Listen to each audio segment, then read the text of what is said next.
Welcome back, folks. We are on 18th module and we will be discussing about, we will continue our discussion on Wi-Fi on this module.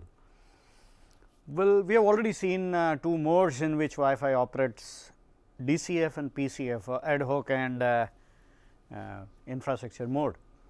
We looked at how they function, both these modes work and what are the pros and cons of those modes. Over the years, people have realized that these two modes are not enough. There are many Wi-Fi networks now used for voice calling and video conferencing and so on and so forth, where the basic structure is not suitable for managing such things. So, there are something called extensions provided by Wi-Fi Alliance, and now they are in operation in many cases. We will be discussing about extensions. It is still in infancy. So, they are actually optional. Okay. So, it is not compulsory for us to have that thing in our device if we are manufacturing a device, but and again if you want to go and buy a device, you should actually look at whether they are supporting such extensions or not before buying it. Anyway, but let us talk about this part right now. Okay, I have already said that in increasing use of VoIP and video conferencing, the real time systems demand specific services and those services need to be provided. So, some extensions are provided and we will be talking about that. Okay. The other thing is there are heterogeneous devices working at different speeds. So, Wi-Fi devices, they do not operate at the same speed, there are multiple versions and further you go reduce your speed, that is the common problem. So, there are multiple senders sending with different speeds. So, is always a problem.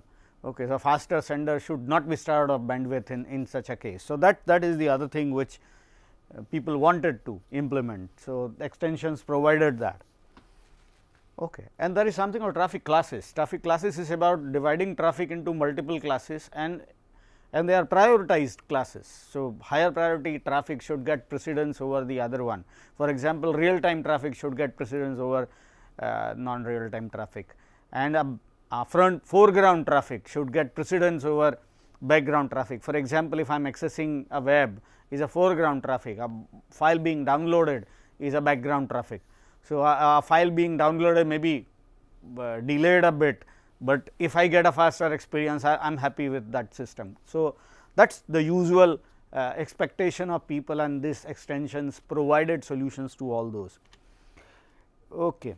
But we begin with how this DCF and PCF modes can happen together in a single cell, how that is done, and that sets the tone as a prerequisite to the extension. We will be studying about this thing which help us learn about the extensions. Okay. We have seen that DCF has two things. In fact, the first frame that is sent after DIFS interval, and then the acknowledgement comes back after SIFS interval, if you remember. The point coordinated function PCF or infrastructure mode also has, whenever you are sending using even access point, you will have to wait for PIFS and then you will be able to send. So, there is a delay there as well. And interestingly, this PIFS is designed in a way that is a little shorter than DIFS. So, if there are two devices, one would like to send to a nearby device directly using DCF, the other one is sending to AP, the device which is sending to AP will get precedence and will be able to send before, because PIFS, it will have to wait for PIFS period which is shorter than DIFS. So, we will be able to send it earlier. Okay. So, once it starts sending, the other device who is planning to send could find the channel busy and will not send. So, the first priority is given to the PCF traffic. Okay. So, this simple duration time management help us solve this problem. In fact, I do not need any priority mechanism anywhere. If you have studied some other priority based mechanism, you need fields and timers and all that, nothing is needed. Just choose different timings for different operations and you are done. So, it is a very clever design actually. Okay. But then if you are sending an RTS or CTS, it should precede PIFS. So, they get shortest duration SIFS, short interframe spacing is the shortest one. So, if you want to send an RTS and get the CTS, that will happen before this thing. Okay. So, that is the advantage you have if that is happening. If you want to have that congestion free communication, that will take the higher precedence. Not only that, remember last module we discussed about the first fragment is sent after DIFS, the normal frame. It competes with others in a normal fashion, but subsequent fragments only wait for SIFS. So, once you start sending your fragments, even if an access point has something to send, that access point will have to wait. All your fragments will get over before anybody else will be sending a frame. So, that is a clever design actually. Okay. And there is no timers, no logic for managing priorities, no fields for priority, nothing, and it is going to serve the purpose. So, that is why I am telling you that is a great design. And there is one more additional time spacing called EIFS. Now, that EIFS is only used when nobody is sending and somebody wants to report back about an error. So, that is called NAC, negative acknowledgement. So, that is there in Wi-Fi. If ever there is requirement and nobody is sending, EIFS is sent. After EIFS, NAC is sent, indicating a frame is received in a garbled form or corrupted. Okay. So, let us talk about them. SIFS, when a frame is received intact, you have to report back immediately. So, acknowledgement sent only after SIFS. So, it will take precedence over other traffic. SIFS is shortest, highest priority traffic. So, ACK is the first one. So, no transmission takes place before ACK is received. So, in fact, when ACK you get ACK immediately back, you do not need to retransmit. So, there is no retransmission taking place. Okay. And when node wants to communicate without collision, RTS and CTS is preferred choice. Anyway, now let us talk about Wi-Fi extensions. These are the things that are being used, but now Wi-Fi extensions are going to be the future. So, there is a lot of different approaches introduced. Okay, we will be talking about them. First, it provides something called a hybrid mode. We will see what hybrid mode is. It divides the traffic into classes. So, that is the other thing, other difference. Not all traffic is the same. By default, Wi-Fi extensions provide 4 classes, but then administrator can have additional classes as well. Okay. Differentiate between real time and non-real time traffics. So, if the real time traffic will get higher precedence than non-real time traffic. Okay. Not only that, better method for managing video and voice, because once you start providing better mechanism for real time traffic, VoIP and this automatically gets managed in a better fashion. So, that is happening. And delay sensitive traffic, you can provide more urgency to it, that they will take precedence over the other. So, these are the advantages. Not only that, you have better power saving mechanisms also were introduced. Okay. So, we will be talking about that too. For real time and periodic traffic. So, for example, if you are making a VoIP call, so you may be talking continuously, but usually what happens is that periodically your voice is compressed in a packet and periodically sent over the line. So, there is usually periodic sending is done. So, interestingly, this traffic power saving is done in a fashion that if your battery is dipping, so it closes down or slips for a while, only when there is a frame to send, it wakes up and send that frame and again slips, again start dozing off. Okay. And then again when the frame is to be sent, it will wake up and send that frame. Not only that, the AP also is good enough to understand this. We will do what? If there is an incoming frame for us, will not send it to us, we will store that frame. So, whenever my mobile device sends that frame, at the very moment it returns back with those frames which are accumulated for me. So, my device does not need to communicate any other time, it will only operate on those scheduled time periods. So, that is the beauty of this mechanism and saves power. Okay. It can even do this for normal transmission. We will be talking about all of them in little more detail soon. Okay. First mode of operation is known as EDSA or enhanced distributed access channel access. Okay. The word channel access is also used by other people in other context, even the time division multiplexing, frequency division multiplexing is also used with word channel access. Does not make much of a difference, but especially this thing is especially used when there are multiple senders and they need to access channel. So, word channel access is basically used. So, enhanced distributed channel access. Now, distributed channel access is basically DCF, okay. Distributed control function. Now, the words and the names may differ, but basically it is DCF, extended DCF, that is the only point, enhanced DCF. What is enhanced? Let us try to understand. Okay. First thing, it categorizes the traffic into default 4 different cases. Voice is highest priority, video is next. Third one is called best effort. Best effort is basically foreground traffic when you are accessing web.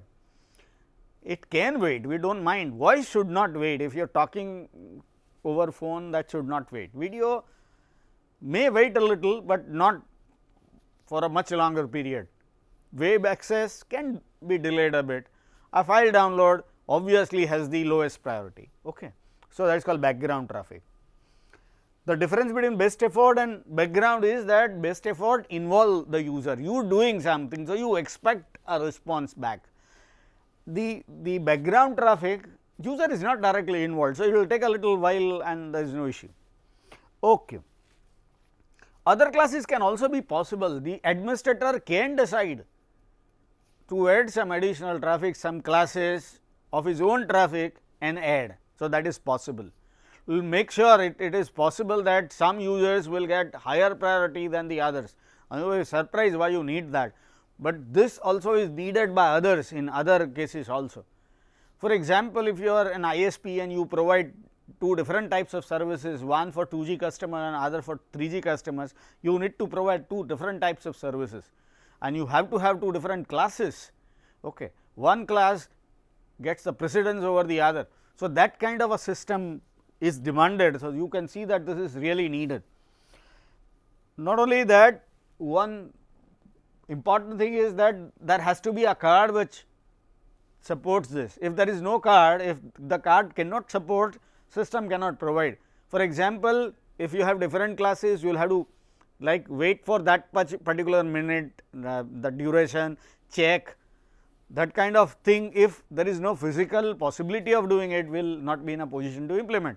That is the reason why I told you that if you go out and buy, if you expect Wi-Fi extensions to be there, you need to make sure that these things are provided. They are not by default, they are not provided. Okay. There is something called traffic control multiple access. Now, this is a protocol for doing exactly what I was talking about, providing you those classes. Okay. How that is done? There is something called arbitrary interframe spacing or AIFS. Arbitrary means something which depends on your own choice. So, administrators can decide those timings provided the physical layer, the card itself provides you that functionality. For admin, every class admin provides that AIFS for that class. Okay. Higher priority traffic gets first chance to access the channel, then the lower priority. Okay. So, 3G customers will get higher chance than 2G customers, is something like that. So, what is the functionality? What are the functionalities of TCMA protocol? First thing, it manages AIFS. You can define, add, remove AIFS. Not only that, AI and all nodes need to coordinate according to those timings. Okay, it's not that you define and sit idle. Everybody must, because everybody is involved. So, everybody must cooperate in doing it. So, that is happening here. And traffic classes in this particular mode, in fact, traffic class is also available in other modes. In this mode, it is called access categories. fine, you just name it. That is what I am telling you. Lot of jargon you will find lot of jargon everywhere in this particular case. Lot of people write their papers and come with new terminology for many reasons. So, you will find those things, but basically they are classes which define separate categories of traffic, and you want them to be routed differently, that is the point. Okay. TCMA obviously are to be honored by transmission later, so once you define this, transmission will have to honor this. Okay. But then there is a speed mismatch problem, which I was talking about. A speed mismatch problem, for example, 11B operates at 11 MB, 11A operates at 54 MB, 11N operates at 600 MB, and 11AC operates at 1 GB. Now, they are all different speeds and they are sending, and they will compete also with each other.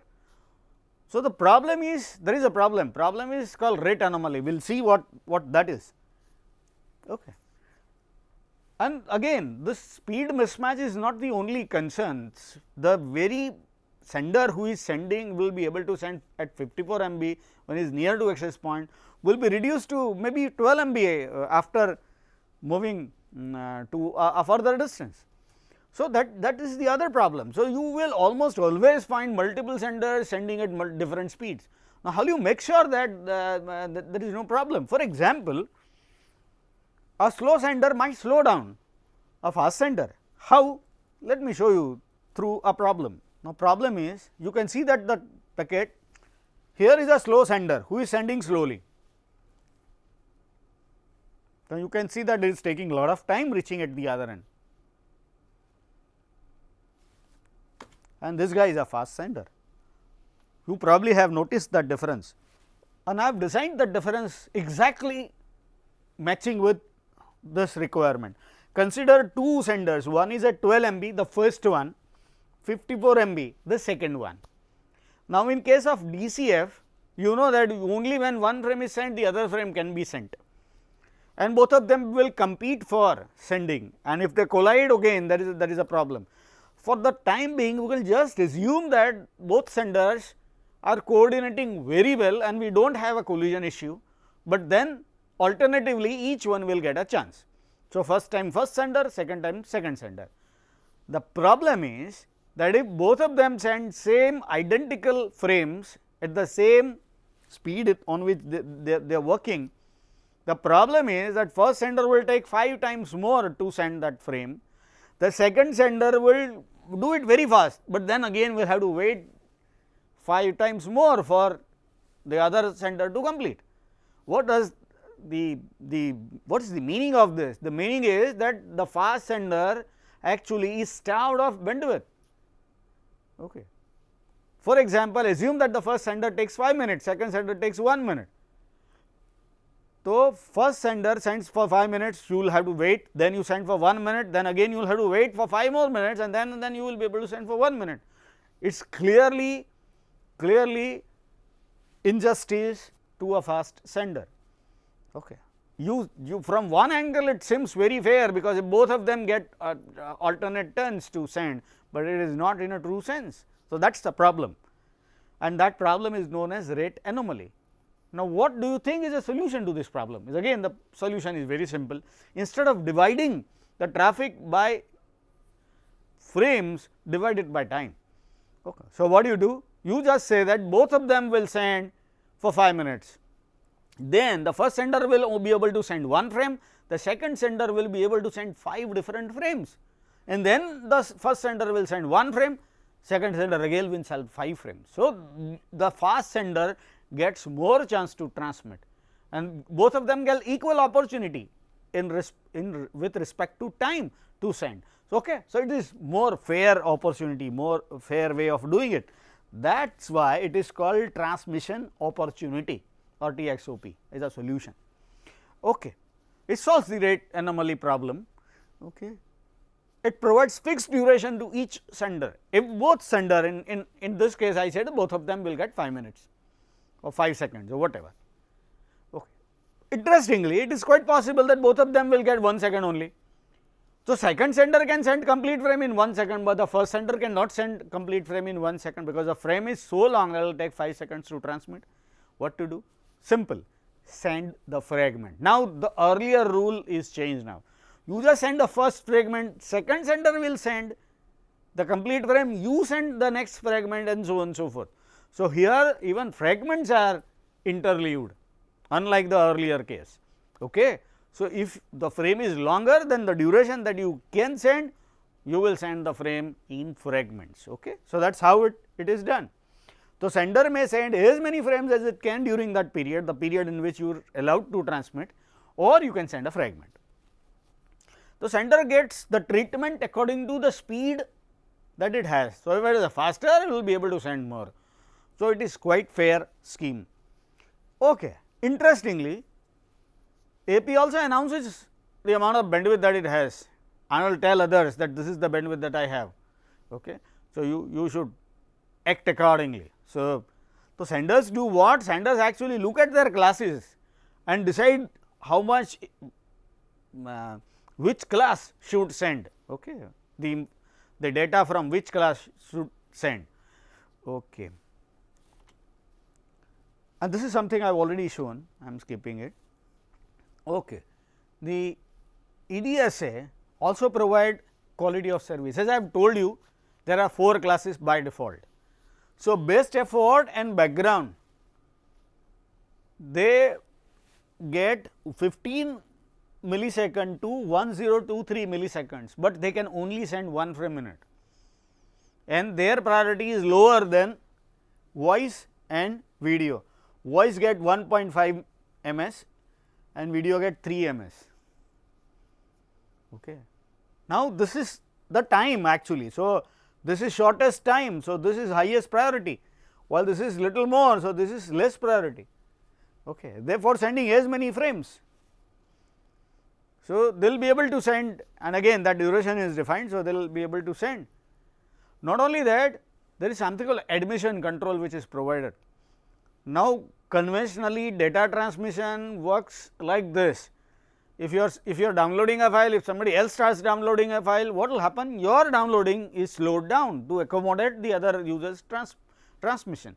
Now, that kind of a mechanism does not work in real time traffic. If I am talking to somebody over phone and somebody else starts calling somebody else, if my call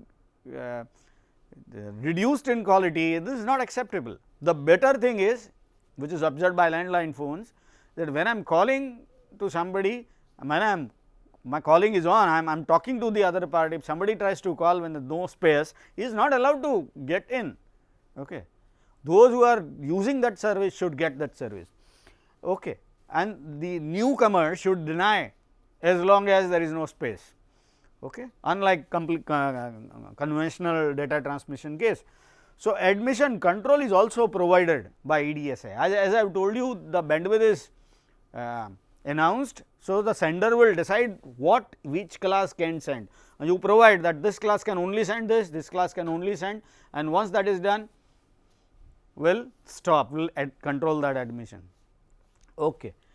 And EDSA is something which is very important, because if you buy an AP which is Wi-Fi Multimedia Alliance certified, that AP will be able to provide you this. So, if you really want your access point to work for Wi-Fi voice calls and all that, you should look for this. Okay. The next function, which is optional, in fact, the earlier function is only compulsory function for those certified APs, not for others. Hybrid coordinated function controlled channel access. Now, this is instead of point coordinated function, we have hybrid coordinated function. So, it is, so you can get that idea what it is about. It is basically combining PCM and DCF both. So, that is why it is called hybrid coordinated function, and access point now is called hybrid coordinator. Okay. And again it is controlled channel access, the word that we have seen earlier. As I am telling you, lot of jargon comes or thrown at us, but you should look at the meaning and then understand. Okay. As I said, it provides hybrid mode. So, PCF with additional functionality. Okay. it allows DCF or EDSA like functionality is similar to it with conventional PCF. Okay. But then there are other things also. Machine can choose the mode they want to send. It is quite possible, even if there is an access point, the machine may say that I will directly talk to somebody else. It is called direct channel communication. Now, you may be surprised why you need that. For example, if you have a smartphone and would like to send a file to a printer. Now, is a waste of time if that goes up to access point which is quite far and come back and get that file printed on the printer. If the printer and the mobile phone, the smartphone is nearby, they can directly send. This is better, is easier. Okay. So, that kind of a thing is possible. So, if the direct channel is done, direct communication is done, then it is better, fine. Okay. So, machine can choose that mode that they would like to operate on. Okay. It also provides both transmission opportunities, equal time for all senders. So, if you are a fast sender, you will get more share, and quality of service like the earlier case. In fact, this is a better mode than EDSA, it will provide more functionality, we will soon see. Okay. AP allows anybody to send using direct link access or DLA, which I just talked about. You could mobile phone to printer or your again a smartphone to your TV. So, a movie which is being downloaded to and played by the TV. Now, you do not need access point to do that, you just do it directly. So, that is the issue here. Okay. But then when these things are happening, access point will not say anything, let them talk to each other directly, I do not mind. But then it is quite possible that after a while you will feel that there is something which is coming, or frame is coming, or I need to send a frame to somebody, will do something. Okay. Will use a shorter frame space to send. How it does?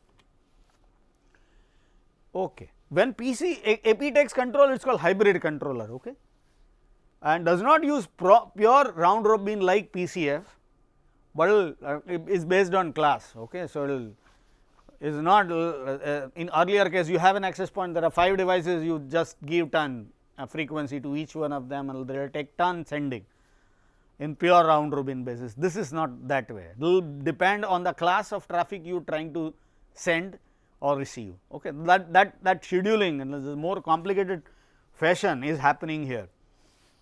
Okay. Allows higher priority class to send before lower priority, obviously, which I am continuously referring to. For example, real time traffic needs to be delivered faster. So, that is happening. So, let the file be downloaded little later, but the voice call should go through fast as it can. Okay.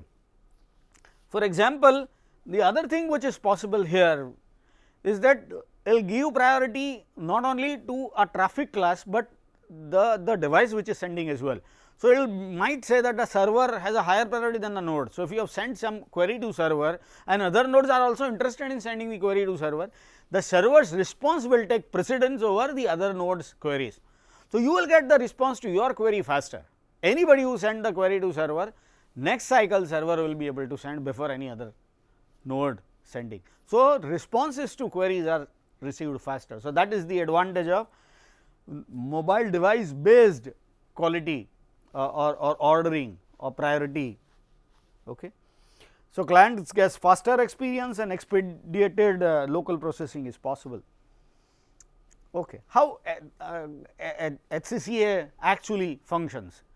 So, whenever you send a frame, and remember we discussed this thing. So, when you are sending a frame, that period everybody is aware about the period that this frame is being sent. So, nobody will send at that during that period. That period is known as contention free period. When the frame gets over, somebody is going to send, and it is quite possible that they will collide during that period. So, that is called contention period. Okay. So, there is a possibility of contention in that period. So, there are 2 periods, contention free and contention period. So, this usually alternates between that. The beauty is that the access point, for example, this is my frame and this is being sent. Okay. So, this is the time it will take, and by the time it will get over. So, what AP can do, this is basically contention free period, everybody is aware of for this duration and nobody will transmit. What AP can smartly do will say that this is the extension, announce this time contention free time. Okay. So, by this time the frame is over, now you have this extra time. Now, this extra time is used for all this extra time, because during this period everybody is expecting frame to get over, this time to get over, and nobody will send. AP can send here and then start controlling. So, this is the process. So, what does it do? AP decides contention free period for his own choice longer than the actual frame time. This is what I just showed you. Okay. Then, now this is called controlled access phase, this one. This is called controlled access phase. Okay. Lot of jargon, I am sorry about that, but that's common. Okay. During CA, all station function like EDSA, but then under the control of hybrid controller, they do not send on their own. Okay. The hybrid controller decides how to send. Now, that is the reason I am telling you that both of them are being used here. Okay. As I said, ST hybrid controller schedule traffic per session as well. So, it will decide who will send based on the priority of station as well as the class of traffic it belongs to. So, TXOP is also allowed and the transmission per unit time is also possible. HCCA is more advanced, takes information from each station and provide quality of service. Now, this is the other thing which it does. It looks at your requirement of jitter control and whether delay is allowed and all that. So, a lot of sophistication is also possible with this scheme. Automatic power supply delivery APSD, which I was talking about, is also possible here. Old scheme has a power save bit. So, if geometry of your mobile device is deeping, you will say I am sleeping. So, the access point will say okay, go ahead and slip. If there is a frame for you, I will wake you up. It is kind of a scheme. Now, here it is, that is inadequate actually, and here it is much better in a voice call which I talked about. So, whenever there is a voice packet to be sent, voice frame to be sent, it is waken up and whatever accumulated frames are there are responded back. So, that is called scheduled APSD. Unscheduled APSD is also possible. When it is so, you do not do anything, you say that I am going to sleep, and then the access point will continue accumulating frame. Whenever you wake up and send any frame, those frames, those accumulated frames are received by you. Okay. At that point of time only AP sends you a frame. Why? What is the advantage of this mechanism? Okay. The advantage is that all frames together are sent. So, there is no frame and then ACK and all that stuff. Second, less likelihood of collision. In a schedule case, it is, you know that it is to be done by a scheduled time. So, there is very unlikely to be a collision. Not only that, there is no signaling needed. You know that after every 0.5 second this is to be done. So, after every 0.5 millisecond your frame is sent and the response is received. You do not need any additional signaling. It saves lot of signaling, saves lot of power, because most of the times your device is dozing off and saves lot of battery, and buffered frames are sent back and back together. So, saves lot of bandwidth in that case as well. There are few other features we will look at. Okay. TXOP need only one ACK for multiple frames. So, in 5 minutes, if 5 millisecond I have sent 5 frames, I will just need one acknowledgement to come back. Or not only that, I will be able to say that I need a ACK or do not for my traffic, and based on that I will get the response. Okay. Okay. The node can communicate directly under HC's control when both of them belongs to the same basic service set. I told you that direct link access case. Okay. Streaming video from a smartphone to TV and files to print from smartphone to printer, which I actually talked about. Okay. Before we conclude, let us look at the 802.11 frame structure. Is almost similar. The it is not all that similar, sorry. The frame control contains few things. It has protocol version, which Wi-Fi protocol you are using, the type of frame, there are few types of frames and then subtypes. Here are two flags and we will see the purpose of these flags. If there are more frames coming up, this flag is true. If the frame is a retry, this power management bit I talked about, that power management bit is what? Will 1 if this device has gone off dosing. Okay. More data if there are other data coming up, more flag actually is a fragmentation also. This is WEP security, this last two fields are little relevance. O means you want data in order. Okay. Duration, remember, is the time for which you are going to send the frame. I have discussed this thing earlier also, because that NAV, the time, it depends on this. We will soon understand this 3 addresses. Okay. Sequence control is basically a sequence number, your payload is the data and CRC is what we have already seen. This 1, 2, 3, 4 addresses and these 2 bits are soon clear. As I said, here are types of frames and here are subtypes. So, 3 types: control, data and management.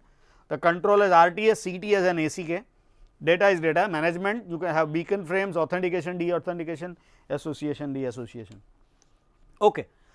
Now, when packet from, for example, this is the sender and this is the receiver, when the frame is being sent, it is actually relayed by an access point.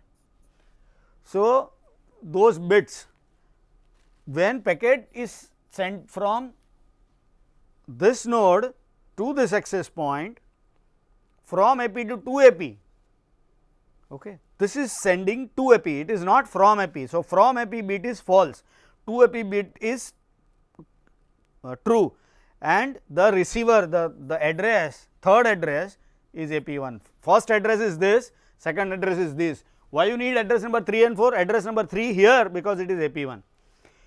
And if it is sent using wireless channel, see this is wireless switch.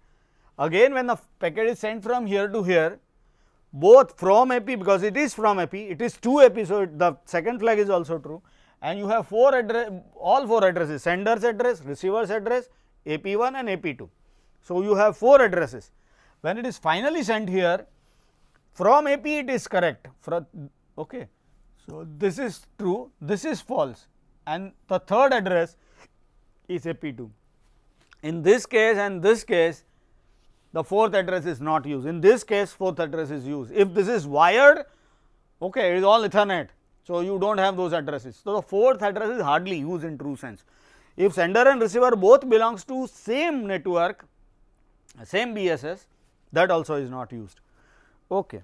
So, before this thing, let me see, this is how the frame goes. So, this is the first hope where this is true, node to this thing, DAP, to AP, AP to AP, now that is second, now AP to node. So, that is the third thing, and here are 4 fields and those values.